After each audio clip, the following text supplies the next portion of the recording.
Muted. Hey girl, you was just a talking, I was but you talking and I was muted. Oh my goodness. Well, welcome to another episode of Mental Moments, everybody. I guess I just had a mental moment myself. This is another episode of Mental Moments. This is Wednesday night, 9 p.m. We are here every Wednesday night, 9 p.m. Live on your YouTube, on my YouTube page, as well as Instagram and Facebook and all that good stuff. How are you tonight, Malara?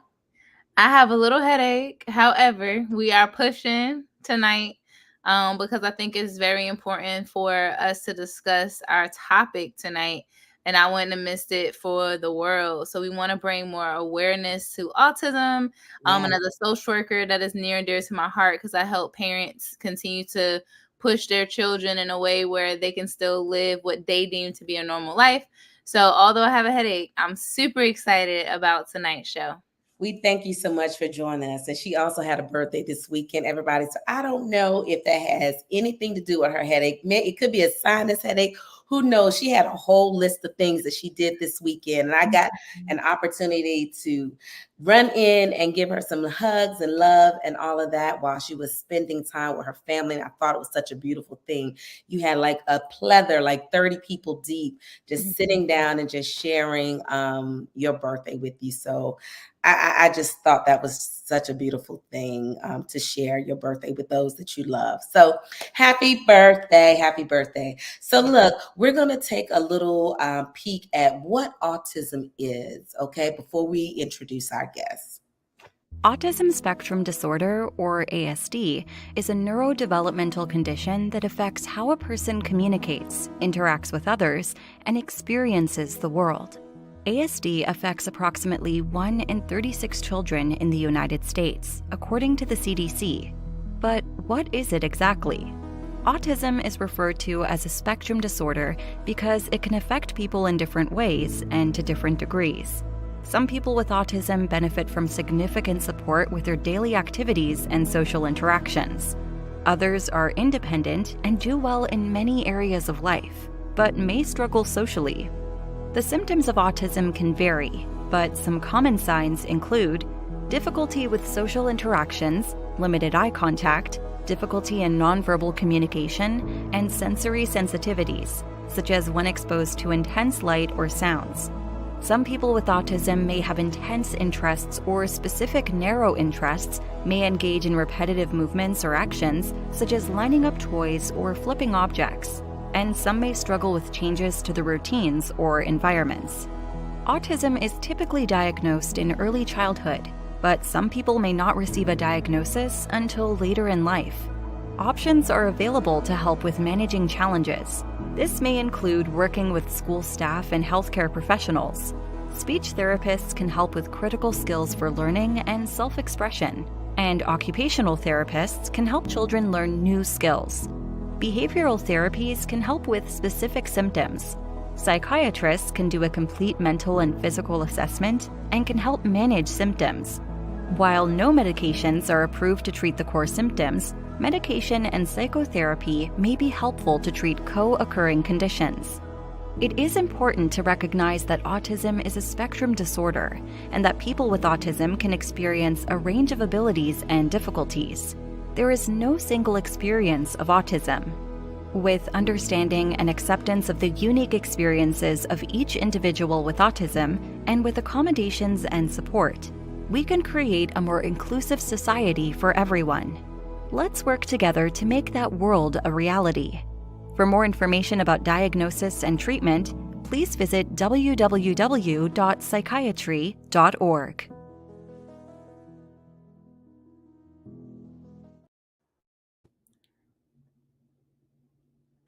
You're muted again, sis. Tonight. I don't know why. Every time I press unmute, it's sticking.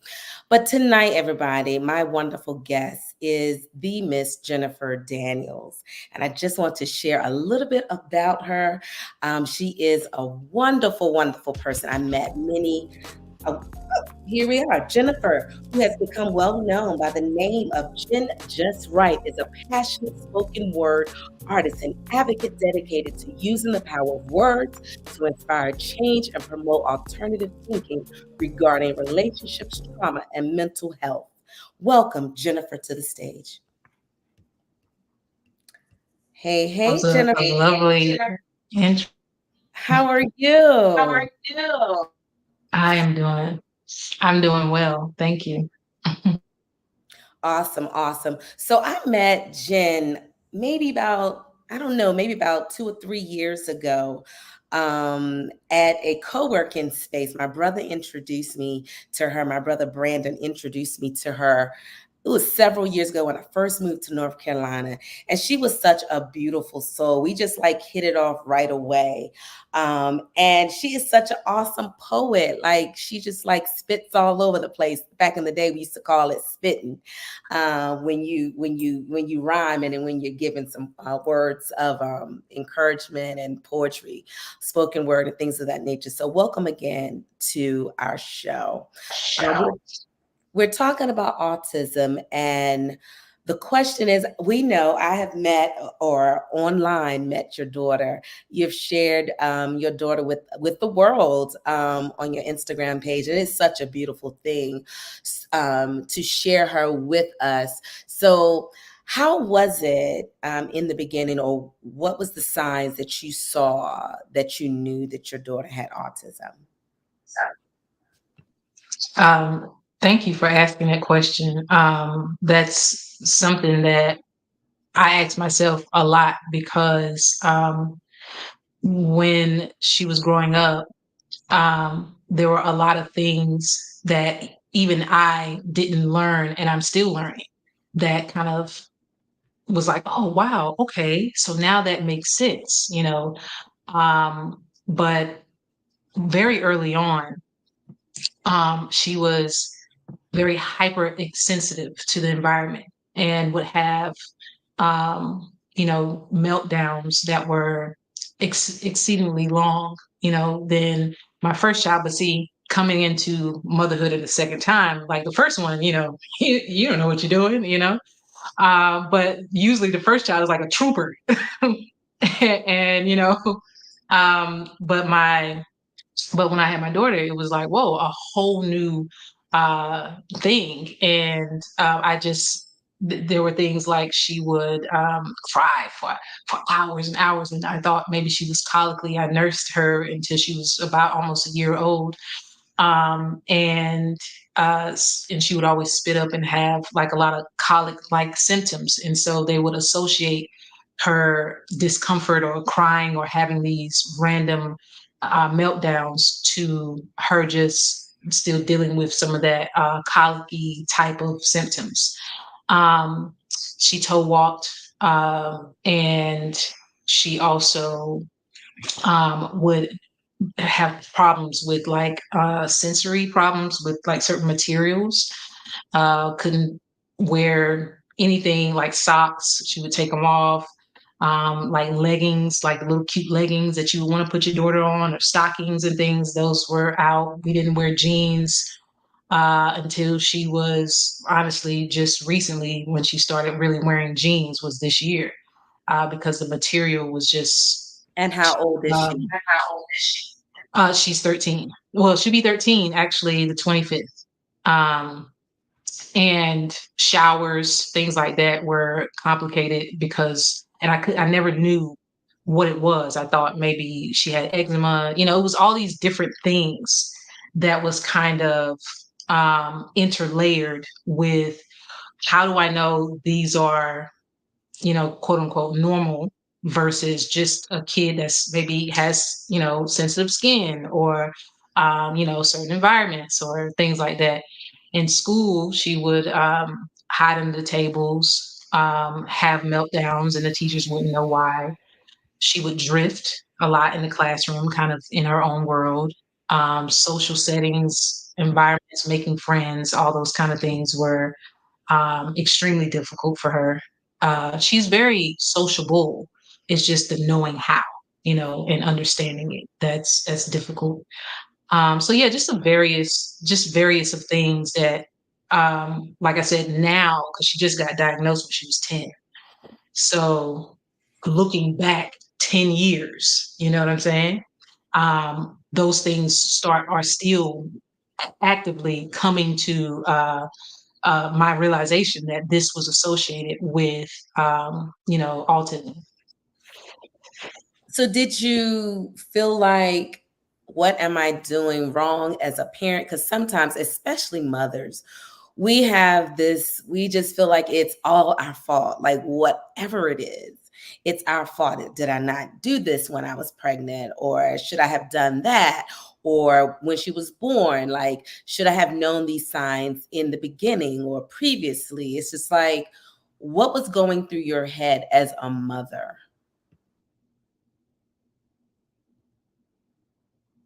Yeah, absolutely. I feel that way every day that I'm not doing enough, that I made a mistake somewhere. I try to find and go back and kind of play back the moments that I was missing something. One thing that I can say as a mother that I did not do is give up. I knew something, you know what I mean? Like I knew it was something. And despite going to her pediatrician, despite going to different therapists, I knew that there was something with my daughter that I was missing. And I think that was the biggest fear, that's still with me today, is missing something, and so, but I question, all the time, like when I think about the times when I was working, long hours, and not really being able to give her all the attention and the support that she needed in school. I felt like I was neglecting her, and just not knowing, or just waiting for so long, feeling like I waited too long, or I allowed this to go on for a long time. That sort of guilt, uh, definitely sits with me every day. Um, and so, yeah, it's very difficult. I hope I answered your question. That's a very touchy one, because I've gone through many spells of emotional, you know, just reflecting on what I could have done different. But I do realize that if I did anything different, then I obviously wouldn't know the things that I know now, because that breaking point got me to really going and investigating and really pressing these sort of resources, to show up for my daughter, whether it be getting her IEP in school, you know, um, and making sure that the teachers are aware of the things that she needs in the classroom, and advocating for her her different doctor's appointments, and other benefits like SSI and disability services. All those kinds of things came into play because I got to the pushing point, or the breaking point, of saying, okay, enough is enough. I got to figure this out. So, Malira, she's speaking from a parent, a mother's perspective, point of view.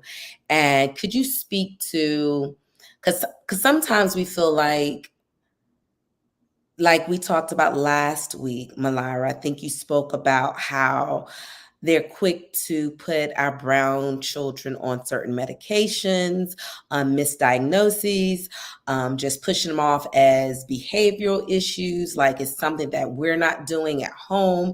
And I'm pretty sure that Jen probably had to take off work many a days, leave work many a days to go up to the school, to try and see and check on her daughter. So, from a clinical standpoint, um, what can you share with Jen and the rest of the world as it relates to the signs and, even just the guilt of a mother?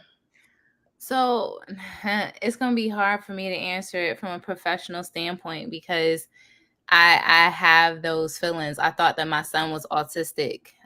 So we recently did some testing and things like that. And because he does the toe walking and he used to do little flappy What hands is and toe very, walking? so when my son walks on his tippy toes, like he got on high heels all day. He would flap his hands. He was very sensory, things like that. But for him, he's more ADHD impulsive type. And because he is a black, brown little boy, I was very leery of that diagnosis. However, what I would tell any parent, remove the fear of the stigma and just get your kid help, right? Because if you don't get them help, then it will really be the piece of like that guilt that comes with it. And what I will tell any parent, like, give yourself grace. Like, if you, as long as you know you're giving your best. That's one thing that I always tell people in the clinical standpoint of things, is I always refer to the book called The Four Agreements by Michael Ruiz. Yes. There's one point in there that says always give your best. And as a parent, if you know that that's what you're doing, there are some times where your kid goes through different challenges that you may have not expected, you know, but as long as you're showing up and you're asking the right questions and you're making sure they get the help that they need from a mother to another mother, that's really all you can do. Do we always get it right? Absolutely not. However, if we don't give up, if we continue to try to find answers, because again, my son being the youngest 3-year-old telling people that he was going to blow the school up, like, those are the experiences that I had, and I'm a whole therapist, you know, and that stigma for me, I was like, you know, what's going to happen? Am I going to lose my job? Like, those types of questions. But again, one thing that I enjoyed that Jen was saying was just not giving up, like really trying to find those answers. And now I can advocate on behalf of my son in a way that I wouldn't have been able to if I didn't know what he was dealing with. And even with the diagnosis that he has, still continue to observe him to see, is there any changes? Do we need to do a reassessment, which they did recommend when he turned 8 years old, just to make sure he isn't on the spectrum. Like, finding the right people to work with. Right. Jen, could you share? I know you also spoke about toe walking. Could you share your experience? Yes, I want to. There was 2 points I wanted to touch on that she mentioned. The one was the toe walking, but the other one was the stigmatizing of our children, particularly. So I'll touch on the toe walking really quick. I found out that toe walking is associated with the sensory input. So the mind, the neurological mind, is searching for sensory within the environment. And when there is not enough sensory, depending on your child's neurodivergency and how they, are wired, that's the body's reaction. Like, we do things like that all the time sometimes, like twirling our fingers, tapping the table. They call it stimming, right? But in a sense, where the toe walking happened is I found out that it's actually a hereditary thing. It's called hereditary spastic paraplegia. Okay. Say that 3 times. Yeah. I tell people this all the time. They're like, "What? Wait, what? No, the spastic." And yeah, and I learned it's a chromosome thing that was carried by her father, and so he doesn't exhibit the symptoms. Okay, he doesn't exhibit the symptoms. However, with her having the symptoms and the chromosome, she then, is diagnosed with it. So the toe walking is associated with that, but it's basically a shortening. What happens is, walking that way for so long, it shortens the Achilles tendon in the back of the leg, and it makes it everything of her body move forward. And that's been the most difficult thing, that we go to the gym every day, and we've been to physical therapy and things like that. And that's the physical aspect of neurodivergency that sometimes shows up in kids. And very young, she started walking very early, 9 months. But then, well, that's somewhat early. And then I noticed she would hold her hands up, and her toes, she would be on her toes. And but I was always told that, she'll grow out of it. Oh, you got to be a ballerina, and those kinds of things. And so, and I think that's kind of what happens when people are ill-informed, right? I don't think they intend those kind of things in a malice way, but it got overlooked, and now here we are. I started very early with that one because I noticed it was an issue, because she would tire out easily, and so, yeah. So that was, I wanted to kind of just touch on that and inform that there's ways to go about redirecting that, but it's just a long process. To speak on the stigmatizing part real quick, because that's a huge thing. I apart and associating that with that guilt. was um, being fearful. I'm an educator, right? Former educator. I retired in 2022. And the one thing that I realized in playing the role as a parent and an educator was that I essentially was stigmatizing my child by not real, That's it. advocating for these things that she needed, because I was so worried about what everybody would think if she got them and how they would label her, and how, and in turn, that was depriving her of what she needed, Yeah. And so a lot of parents don't realize that an IEP, those types of things that are in place, are not for the child, it's for the people Right. to understand. Right. Is for the adults to understand how can we cultivate an environment that is suited for your child's specific needs. And so it brings the parent into the equation, and looking for those resources and being willing to receive that type of help stems from your not thinking that this is going to make it harder for my child to receive the help. A lot of people, uh, autism shows up very differently among boys, among girls, among Black kids, among white kids, whatever. It shows up between different age groups. It's so Much. vast of how it's detected among so many different things, that it's very important that people really get the professional help, right? And really look at it as though this is not to label my child, right? This is not to say that my child, they're going to force a pill down her throat.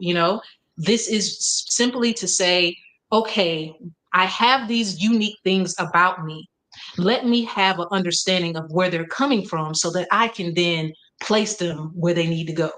And that helps me to thrive as an individual in understanding who I am, the different things that I have about me, and move on with it, and learn to evolve, and make sure you advocate for what you need. And so I think that is the part that people have to really start thinking about. Parents have to start thinking about when it comes down to diagnosing their children, because I deal with so many parents that don't want IEP. I was one of them. I deal with so many parents that don't want to get their kids diagnosed because they feel like there's this pandemic of people getting diagnosed. But really what it is just education. People are becoming more aware. There actually is a small amount of people that actually have been diagnosed. It just is more prevalent now because people are talking about it.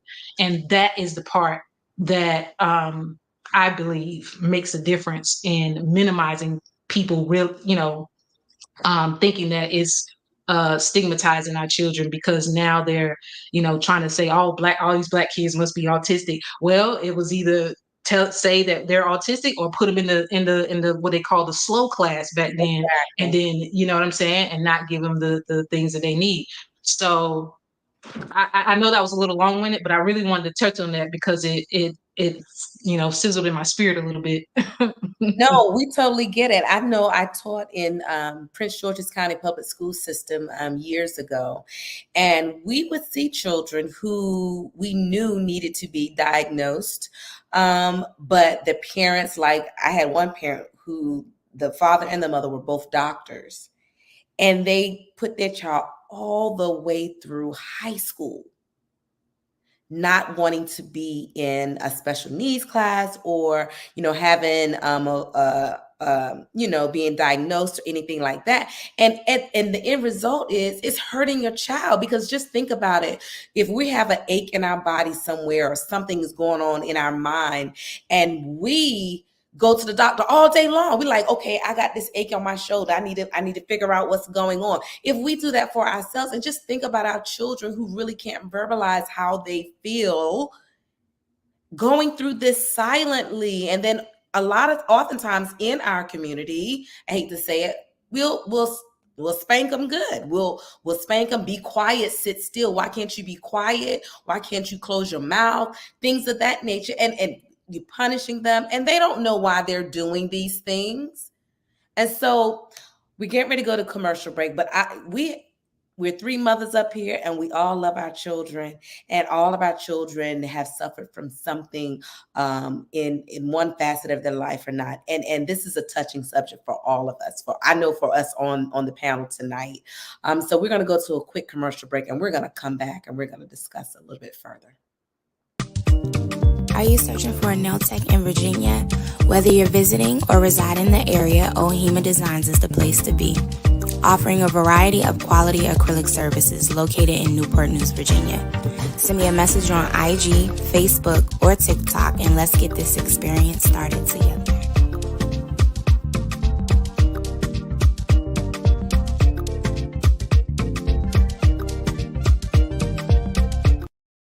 New Wave Capital Suites is a premium styling lounge now conveniently located in Boxyard RTP. Whether you're stopping in for a fresh fade or a shampoo or a facial, our goal is to provide RTP with a space to relax, refresh, and redefine yourself. Welcome to the Capital.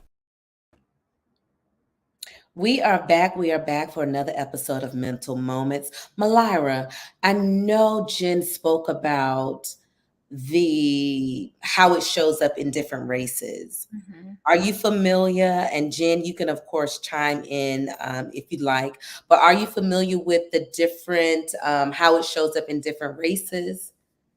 So I would say a big part of what I've seen, because autism is not one of my specialties. I do have a few clients that I may assist and help, but I typically will refer them out. But one thing that I will say that I've seen is just culturally how it's dealt with. From the parent side, like I'll see that part, not necessarily how it impacts the actual client themselves. But I remember I had a Turkish client and their parents was in so much denial. And not only was he autistic, but he also has schizoaffective disorder on top of being autistic. So me trying to advocate on that side of things, because that is my specialty, it was really, really hard. And to see how they was in denial of how some of his behaviors was impacting the family, impacting others. They would like coddle him. Like I think he was like probably 21 years old, still staying in their bed. Like it was a very weird dynamic. So I saw how they kind of came in and really was like another level of helicopter parent, and then I'll see it in the African American community where it's kind of like, oh yeah, he's just not talking. He'll grow out of it. Or like I said with my son is really big with sensory and he'll do the toe walking, but you'll hear people say he'll be a really great football player. So as soon as I told people that he was playing football, they was like, yep, he about to be fast. Like those types of things. It's kind of like we find a way to make some of the symptoms sound good. So that's what I've seen, like in different cultures, it's handled differently. And then I've seen when it comes to Caucasian Americans, where they've been a little bit more accepting and sometimes too much in the sense of, how can I explain it? Because everything's situational. I'll say that. Everybody, like whoever is watching this is not one foot, like literally the spectrum is that it shows up differently for every person. But I've seen it where if one child is diagnosed, then it's like this thing where I want to make sure all my children's not diagnosed. Like I've seen that in that space. Or if the parent is, there's this like shame. So it really just depends. Like I've just seen it differently played out in each family dynamic, depending on if this is the first person in the family that has had this diagnosis or just different things. So that's been my experience, because again, this is not my expertise. Thank you so much. So listen, we have a lot of people over here on Instagram, and I know last week I so forgot to acknowledge all of the guests. All of the people that were logged in to our Instagram page. Hey, Danielle. Hey, Beyond Beauty. Hey, my girlfriend, Tamara. Hey, Ibelgard. Hey, William. Hey, my daughter and mom. I know you up here every single week. Look, y'all, every single week my mom says, did you see me up there? I'm like, Mom, we didn't see you. She is so scared that she's going to be up here live. But thank you so much, everybody, for tuning in tonight. This is such a good subject to talk about. We don't talk about it often enough. And just like it says that it's Autism Acceptance Month, that's because it's hard for us to accept. And as mothers, it's hard for us. Sometimes they say that we nitpick, or we are like, because I know back in the day when my son was when he was in elementary school, I used to tell my husband at the time, I was like, you're gonna have to raise him until he gets to middle school, because he would not like the tags in the back of his shirt. His socks had to be the right size. It could not be a little bit big, because you know how you be like, they'll grow into it. Mm-hmm. It had to be the perfect size. And so parents, we can't just ignore things. We have to face them head on. And oftentimes we feel like it's a reflection of us. But it's got either way, either you're going to have to deal with it now, or you're going to deal with the repercussions later. And so we want to make our children, because they can survive in society. They can be active participants in the world. They can hold down jobs and things of that nature. So Jen, how are you preparing her for teenage years? What is that like? Ooh, that is a loaded question. She in there with an attitude right now, and I don't even know why. Well,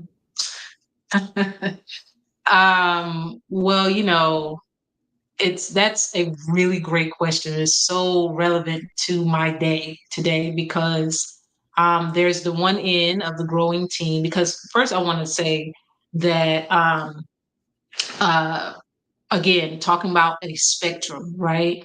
My daughter has never been nonverbal. Um, but communicating her emotions and understanding that, you know, the how to really articulate them and identify them, that has been something that has been so difficult for her, that is resulted in silence and not being, able to speak or communicate effectively. But she's always been, verbal, avid reader, and advanced in that area when it comes down to like just being able to do those kinds of things. But what I see as her evolving into this young teen is there's this part where, as a parent, you don't know. It's really finding the medium between keeping perimeters, or like being able to still play the guide in the parent role, but also being mindful of her needs, right? So finding that balance is heightened, because they're going through puberty, they're going through emotions, they're going through different hormonal changes just naturally as a human being, right? But then there's this little extra layer there, that where if this would ordinarily bother someone, okay, now it's a little bit, two levels up, right?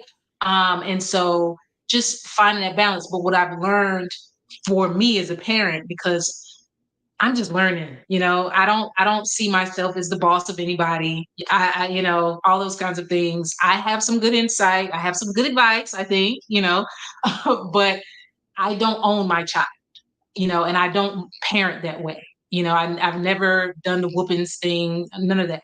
I just don't see it beneficial, because I'm still like dealing with that trauma from my childhood and figure it out, So, but what I've learned is that really just approaching it with the calmest demeanor. I don't care what it is. If my demeanor is completely calm and stoic and even keeled, that is the most effective way. Whether she's upset, whether she's crying, whether she is complaining about something extremely petty, whatever the dynamics are within a day, because every day is different.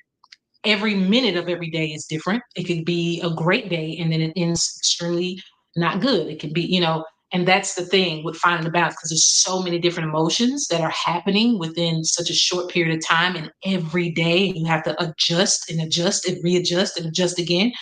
Along with trying to keep routines, make sure homework is done, make sure you do your hygiene, take a shower, put on some deodorant, all the basic things still. I still have to go through those things with her as a caregiver, right? But then as the parent, it's also finding the happy medium between, okay, you can't do this, but I'm gonna allow you to do that.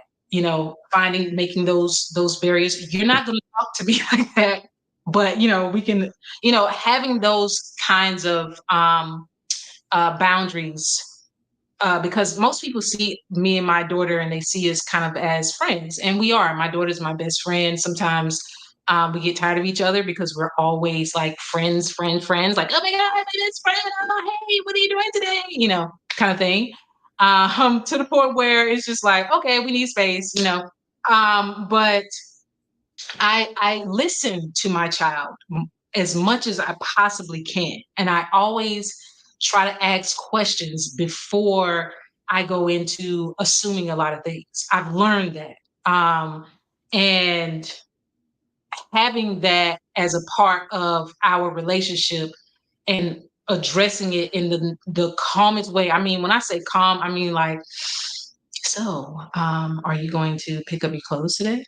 Oh, okay. Well, see, if they are on the floor, you're tripping on them, then you might want to consider picking them up, and then, like really, just really calm. Even though in my mind, I'm probably about to lose it, like that close to losing, because I done told you to pick up them clothes. I don't know how many, right? But being able to learn just like how to just approach it really calmly, even if it's something that she doesn't want to do, to not let the emotion really show that I'm frustrated is the most effective way for myself. But So also, where does your frustration go? say what? Where does your frustration go? Oh, where does the frustration go? In my writing, in my journal.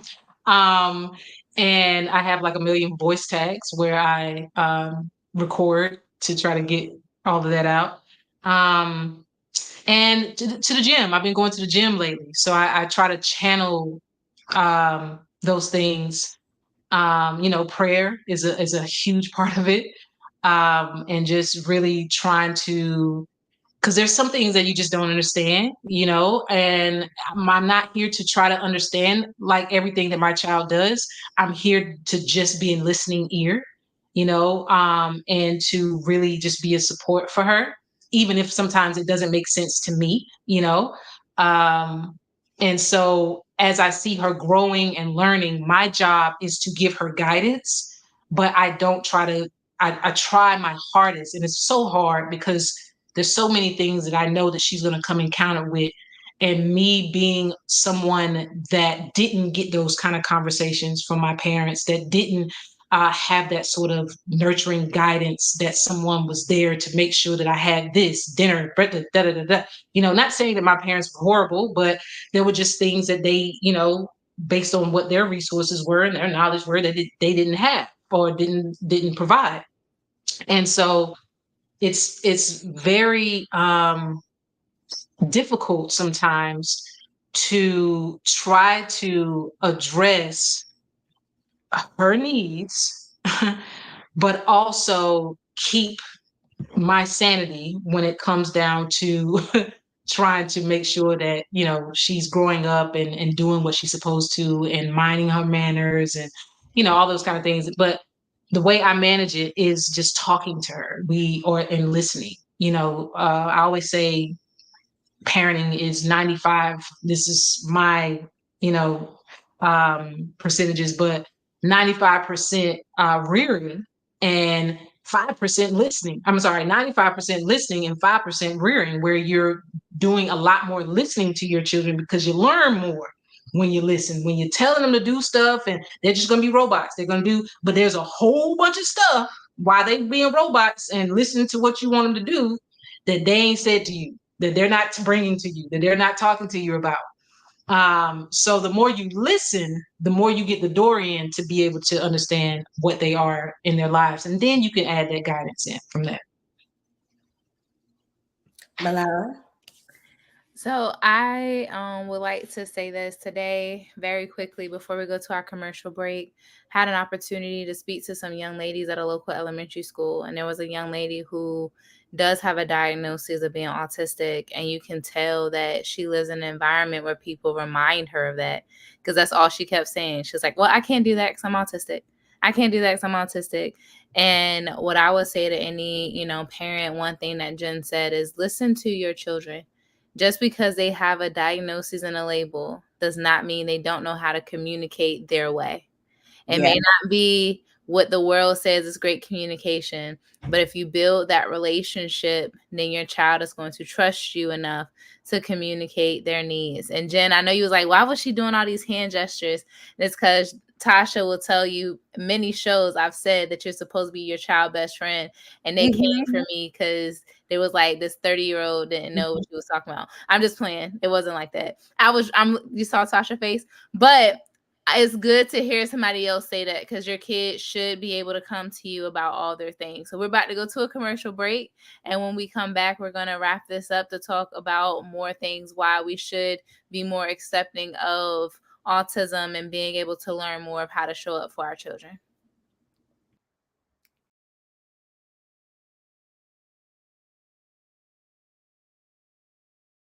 I feel like when buyers know a lot about the property, they're more attracted to it. So, for example, a lot of people look online and they look on the internet for properties. They sometimes find a property online. That's where most people are finding their properties.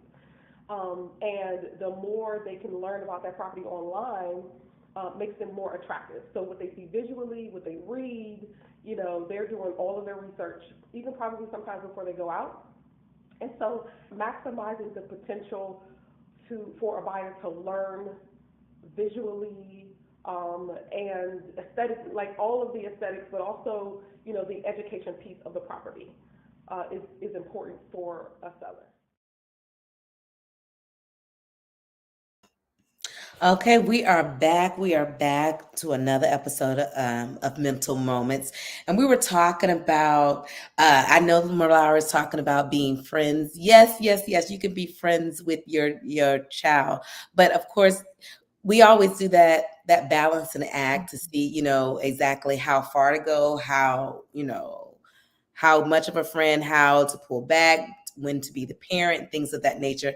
There's no right or wrong way. We're just all trying to be advocates for I our think that's the children, piece, right? Tosh, is that piece Yeah, right there, acknowledging that no parent knows what they're doing. Like, I feel like if we can get into a piece of like really talking, whether your child has a diagnosis or just regular parenting, yeah, most parents don't know what the flip phone we're doing. And if we had more opportunities to share that, then more parents won't carry that guilt because they won't feel like they're by themselves. yeah, Like I said, I know for me, I'm a whole therapist that work with children and have certifications, but my son has a diagnosis. And for a period of time, I felt like I failed. I was like, what did I do? I got all this knowledge and information. I know all of the treatment and interventions. I help other families and parents, and I'm doing it in my house, and my kids still having a meltdown at Walmart. But when I started to share my story and I started to ask for help and I started to advocate, that's when I realized I wasn't by myself. So I think whoever you are out there, and if you are a parent, like being okay with understanding that you're not by yourself. yeah. Jen, are there resources out there for parents? Because I'm just listening to you about your day-to-day activities, and I'm thinking to myself, just dealing with someone that doesn't have the diagnosis of autism. I'm busy every day with my daughter and just trying to and so I have an opportunity to talk to my girlfriends, or to my therapist about certain situations. So is there a community of parents out there, or are there programs out there that will advocate for you, the parent, the caregiver? Absolutely. And I want to touch on a few things really quick. The one thing was that, I'm sorry, Malira, is that how you say your name? Got Yes. it. Okay. That you spoke on was one where a child was saying, "Oh, I can't do this because I have autism. Oh, I can't do that because I have autism." That's one thing that is a no-no in my household. We don't use it as a crutch. I don't think anybody should do that. And I also feel like there's sort of this thing where people almost want to have be diagnosed, like, oh, my OCD, my ADHD, I think I'm autistic. I think that's people have to really tread lightly with those kinds of words, especially now that people are becoming more aware and um, you know, conscious of the traits and the effects of how a person with autism on the autism spectrum or ADHD. Because my daughter actually has all those diagnoses. She has autism on the spectrum disorder as well as ADHD, generalized anxiety, and moderate to severe depression. And all of those are umbrellas of the neural divergency of the way her brain is wired, and it's just things that she has to kind of navigate between. She's not well, I won't give all her personal stuff out like that, but um at the end of the day, we acknowledge them. We don't acknowledge them as being normal versus different. We just look at it as that's who you are. We all different. We're all different. And so I really try to allow her to realize that honestly, autism is your superpower, because it allows you to be more sensitive, more mindful, and more articulate. Um, where when you're dealing with these other things that falls up under that umbrella, it's just kind of adding those layers to who you are as a person, that and navigating the world differently. But that don't mean that everything is associated with I'm disabled. Oh, I can't do these things. Oh, absolutely. Challenge yourself to do what you can. But know that it's not.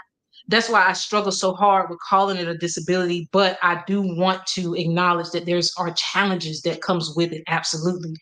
But and everybody deals with those challenges differently. But in my case, it's important for her to embrace what those challenges are.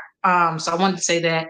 The other thing was and that see, I got too deep into that one and the other one went away. But ask me your question again and I'll just go ahead and And it'll address come that back. question because I forgot that. And it'll come back to you. It's all a part of, getting a little bit younger. That's what it is. Mm-hmm. I was asking about support, like who's supporting you? Like, is there a village there to support you? All right, that brought it all back. Thank you. So the other thing that I wanted to say was that is a very good question about support because that has been the part. That's been the thing. Is the most difficult part is keeping, maintaining, and holding on to support. One thing I posted today actually on my Instagram was that there are a lot of people that always ask me, hey, Jen, why don't you just ask for help? Like you're telling us all these things. And I'm saying not on necessarily just social media, but in my actual real life. People, friends, family, they'll ask, why don't I ask for help? Why don't you reach out? And I've lost a lot of friends actually because, and distance from a lot of family members because they feel like I'm isolating or keeping my problems to myself, right? And it is an interesting thing because it's like, well, the reason why a lot of parents like myself and parents that just have kids that need help, single moms, whatever, a lot of the times people don't take the time to learn what that help looks like for you. When I start telling them, oh, my daughter has a certain diet, she's not eating these kinds of things. When I tell them that, I want to make sure that if you just check to make sure that she's doing her hygiene properly, when I start giving the rundown of what my life is like when it comes down to what that help looks like, people start, I even think about when I was nursing, a lot of people kind of looked at me like, oh, you gonna feed her here? Okay. Take over there, So when it's not the norm of what people, put kids in front of the TV, or, however they may, not to diminish how other people raise their kids, but however they choose to raise their kids, if they want to support you as friends or family, they don't often want to compromise or conform or understand or learn what it means to help me, as a parent. And that's created a lot of, I don't want to say conflict, but a lot of discourse between those who, want to help me, or getting the resources or the help from family and friends. Now, when it comes down to resources, because that within itself, not having that circle of friends, people who understand what I'm going through, what my daughter needs, and all those kind of things. Again, if I didn't experience that, I wouldn't have ventured out into seeking these kind of resources. So I'm thankful for it all, and I'm even thankful for people that actually even make the notion of wanting to help and just not knowing how. But that's why these kind of conversations are important, and addressing the thing right head on is important, which is what I've been trying to do, to say, hey, if you want to help me, here's how. Here's what we got to understand, and starting to create those boundaries in real life with my mom. My mom being one of them, she's likes to give my daughter all kinds of sugary snacks. I'm like, Mom, don't do that. It's not good, like, load them on. She's like, well, when she with me, when I go home, I'm Nana. You know what I'm saying? I'm Nana. And then when I get home, I have to reverse all the things, And so it's that kind of thing. But going into resources, there are resources I know in North Carolina. Now, there's a host of different ones, I imagine, that are all over. But the ones that I have tapped into are great, phenomenal resources. One of them being Autism Society, NC Autism Society. I think I'm saying it right. Which is, they have different free seminars, workshops, parent group meetups. I've hosted one with them as a volunteer not too long ago. We went to Garden State and met up with some young teens, because it's not a lot of young teen autistic children that get the opportunity to connect and things like that, because it's kind of that weird phase of life, the teenagers, where we kind of brush over what they experience with autism as a teen, because it's very different when it comes down to social elements as a teen. So there's that organization called NC, I think it's NC Autism Society. I can send it to you. Or yeah. And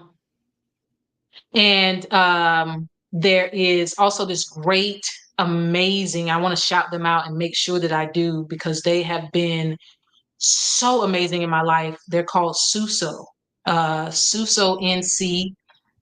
It is owned and operated by a phenomenal mother who also has a child. I don't think he's on the spectrum, but she's also in behavioral. How do you spell that? Are we good? How do you spell Suso? Oh, SUSO is S. It's actually stands for Stand Up, Speak Out. So it's SUSO, SUSO, NC.org. And they have their nonprofit organization, and it's ran by Monica Day. Amazing. Tide Connects, just amazing people, women who help different families with children that have suffered some kind of domestic abuse, but they have a whole assortment of different programs and things that they do to help encourage and empower young children that may be dealing with some emotional things. They offer free therapy, all kinds of things. And that's been one of my staple go-to, because of the women there are like my friends. Like, I love them so much. And the society, the Autism Society support is another one. But other programs, just like state programs, like things like SSI, and, getting that kind of financial support as well is important. And that's the main two that I have discovered that I felt actually stick around and are really beneficial because of the service that they offer. Well, thank you so much. I hope those of you that are on Instagram, Facebook, YouTube, and all of those um, social devices, I hope that you're getting this information. This information can help you, can help save your life, give you some type of relief, because as Jen stated, it's a huge undertaking, especially when you're doing it by yourself. Right now, we're going to go to a quick commercial break, and then we're going to bring the show to a close. We always end, we be like, wait a minute, where did the time go? So we're going to go right on over to a commercial break, and we'll be right back with Jen Just Right.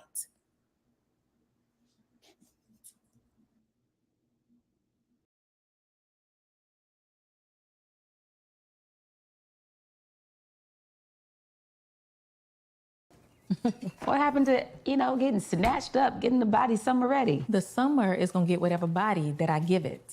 Okay, I know that's right. You better give it to him. We are talking about getting our bodies ready for the summer. M Green Enterprises is hosting our first annual The I'm Enough Renewal of the Mind Conference 2024 at Grove Church, VA. It is not going to serve you if we just talk about body and mind, but we do nothing about the spirit. What we want to do is actually create a marriage between mind, body, and spirit to allow you to become the best version of yourself. We would love to see you come out, because literally, yes, you can do all things through your creator, but you can only go as far as you believe. So come out and really learn how to trust who you are because of who God says you are. So on May the 25th in Portsmouth, Virginia, come out and learn how to bring your mind, body, and spirit in harmony so that you can live your best life. We are back. We are back. We are nearing the end, where we're actually at the end of our show for this evening. This was our show on Autism Acceptance Month, and we had Jen Just Right here on the show. We're going to bring her back in. Is there any last statements or comments that you would like to share with the parents? Yeah, actually, I think when I just as you said, autism acceptance, something that came to mind was when we think about acceptance, we think about tolerance. And I want to be clear that I don't think this is just tolerating, people that have autism or fall with any type of disorder. It's about really um, it's about really understanding. It's about really taking the time to learn. If you have a family member or a friend or somebody that you know that may be a caregiver for a person that's on the spectrum, or a person that has any kind of neurodivergent, you know, way that they have to navigate the world. It's so much more to me, because I know they change it to acceptance, and I want to be mindful of my words, because I know how sensitive it is to say acceptance versus awareness versus, some people have the problem with saying autistic versus autism, or all these kind of things that people are sensitized about. But when I think about acceptance, I think about tolerating. I think about, oh, I accept you, as opposed to really seeking an understanding, and so people can have a sense of belonging. I just think that's so different to me, to be accepted versus being having a sense of belonging.